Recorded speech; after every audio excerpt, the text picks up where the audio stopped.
Hello! Hope you is good. This should be a fun little topic to talk about because while growing up, I used to be quite a fan of Bond films. So let's have this thought then. I'll throw this out as a video because I had a talk with my one of my relatives about this the other day, and I thought it'd be quite an interesting thing to discuss and see what other people's thoughts are on the matter. So, as Daniel Craig will no longer be Bond, there's a stipulation that the next Bond will be a Jane Bond instead of a James Bond. So the 007 tag will not be a male next. Should be an interesting flip. But my proposal is this. So with Bonds, most of the Bonds are either action Bonds, like Daniel Craig most recently, where it's more about the action scenes and the fighting, as opposed to the opposite of, say, for example, Pierce Brosnan, who was a gadget Bond. So Pierce Brosnan was more about the Aston Martin vehicles, the special high tech gear that Q would supply, the gadgets. So that's why I refer to it as a gadget Bond rather than an action Bond.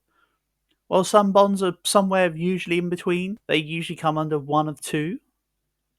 I think if we have a Jane Bond, I think it'd be cool if she was a gadget Bond as opposed to an action Bond.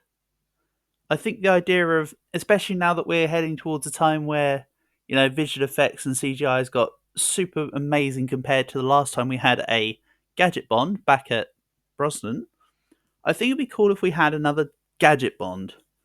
Maybe some, more futuristic looking tech, maybe like modern day to modern current tech to slightly advanced tech. I think could be cool. It'd make a nice little spin on what we've had for the last several films. Because don't get me wrong, Casino Royale and Quantum of Solace are two of my personal favourite Bond films, in amongst the top. I do think it'd be nice to see the reverse pulled out. I also believe that with a gadget Bond, instead of an M like we've had in Dame Judi Dench, I believe we should also have a Q be the front line of MI5. So that would once again settle the balance between the distinctions of the lines in which the Bonds work. So, yeah, if we have a Jane Bond, I think she should be a Gadget Bond. And even if we have a James Bond again, I still maintain the same thing. I think a Gadget Bond could be quite nice in amongst what we've currently had. I think it'd make a refreshing change of pace back to more old school Bonds. So, yeah, that's all I think I'm discussing on this one. Anybody else has any other ideas, throw in your thoughts. But yeah, also let me know your favourite Bond film. Anyway, editing me will throw in some sort of random gameplay of some sort into this. Yeah, catch you soon.